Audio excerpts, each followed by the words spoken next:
Sono qui oggi per fare una cosa diversa, per introdurre un discorso, per guarire da ogni malessere psicologico riguardante le nevrosi. La prima regola, la più importante, è non avere passato. Uno non ha una storia, ma un passato da rielaborare, da rivisionare. Non ha nostalgia, non ha rimpianti e non ha rancori, non ha neanche rimorsi, quindi non ha sensi di colpa. Questi ultimi che ho detto, mentre le nostalgie possono anche essere dolci, i rimpianti, i rancori, i rimorsi sono veleno, sono estremamente nocivi, per questo che poi nascono i disturbi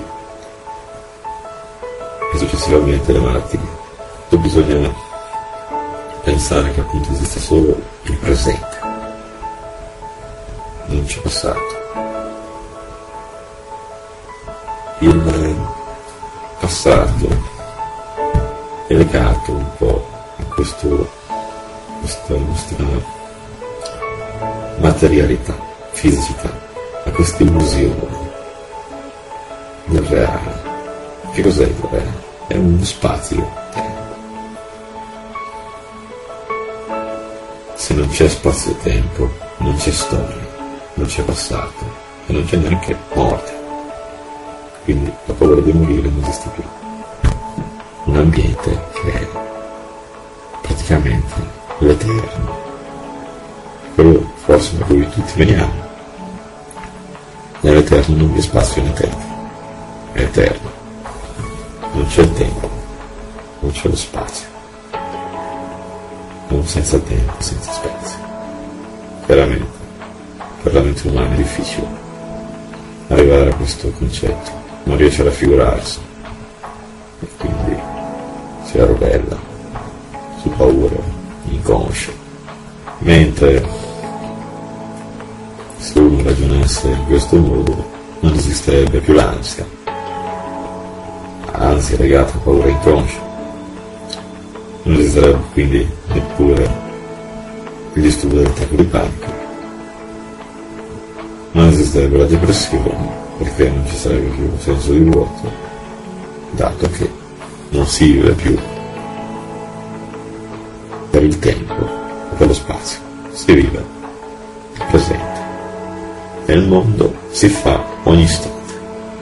Con quest'ottica debelliamo ogni sorta di disturbi psicosomatici e quindi le cose creano una difficoltà alla vita sociale, quindi a rimanere con i piedi per terra, ancorati al reale. Deve vivere ora e adesso. Cioè, quando tu stai bevendo il caffè, bevi il caffè, non pensare più cosa fare dopo o cosa hai fatto il giorno prima, e bevi il caffè, te lo gusti, perché il tuo passato è morto, è finito. Quello che cerchi a fare una cosa che non c'è, come se tu cercassi i tuoi sogni che fai di notte. Il passato è effimero,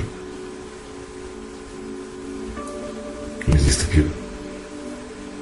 Quando stai male, osserva bene il tuo dolore, perché non è un caso se c'è, specialmente accetta. Più lo contrasti, peggio starai e più si aggraverà. Ricordiamoci che la depressione è una malattia che viene per spazzare via la propria personalità e lo fa ad ogni costo. la depressione spazza via qui, lo distrugge. Però, come dicevano gli antichi ebrei, tu non sei quello, ti stai ingannando, è il tuo io che ti inganna, perché è stato formato in questa società, da questa collettività, la famiglia, la cosa, e quindi uno si ritiene quel tale individuo, mentre in realtà molto altro. Si ammala perché non sta seguendo la sua vera natura. Quando si sta male è la propria anima, quindi il proprio seme interiore, che sta germogliando la pianta che uno deve essere. Il dolore, la sofferenza, ogni tipo di problema lega la sfera psichica un po' come una fioritura lenta. Talvolta non arriva alla fine. Noi accettiamo questa sofferenza, ci si trova a seconda del proprio percorso ad essere in quel momento in cui il buio si dissolve, si ha di nuovo la luce, la nitidezza delle cose. Tutto è chiaro e un po' come un fenice si risorge dalla propria cenere. Per arrivarci chiaramente ci vuole un bel percorso interiori, per non chiamarlo spirituale, interiore, un percorso interiore, così, senza legarlo al misticismo, sia chi crede in qualcosa di chi invece rimane ancorato alle cose più tangibili.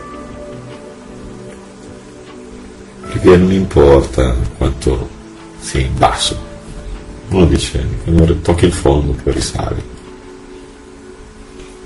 Sono dicerie, non esiste un fondo, non esiste una certezza di risalita.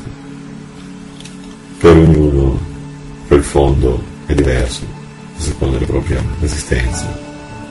Per rivedere le stelle, no? Come diceva Dante, in un film rivedere le stelle,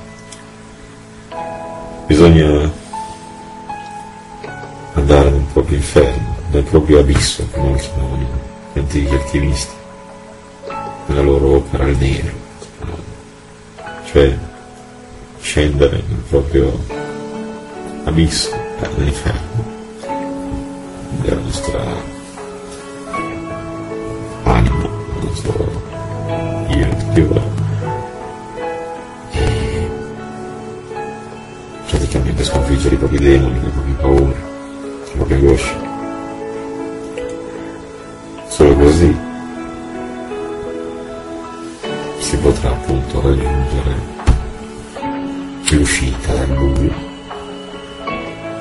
anche se il buio è bello osservarlo, che conoscere le proprie paure, i propri limiti, le proprie ossessioni, tutto ciò che ci spaventa, bisogna prima osservarlo, soffrire e poi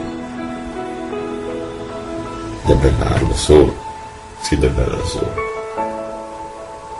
La nostra mente, perché qui si parla di malattie di pensiero, non io chiamo così, una questione di mente, che mente si dice anche psiche, psiche in greco significa anima.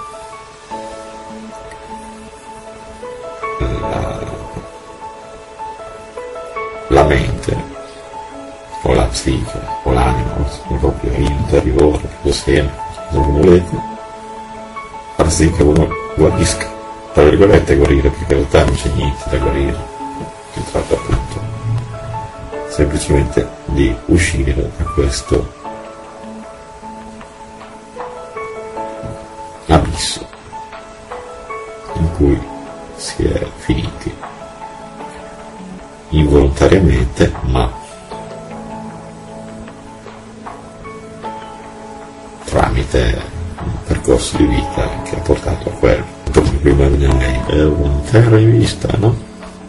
persona sofferente, prima piangeva, prima soffriva, prima aveva dell'isterismo, delle fobie, delle ossessioni, che prima non viveva più, finalmente approderà alla propria terra, seguendo il proprio dolore, accettandolo, vivendo.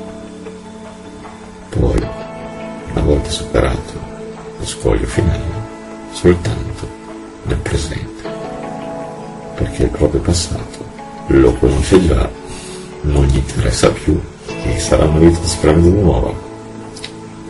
Tutto ciò che prima non riusciva a fare, le montagne che sembravano invalicabili saranno ora granelli di sabbia. Finalmente la vita vera brilla. Si può arrivare a questo? E chi mi ascolta non crede, ho una sola parola di quello che ho detto.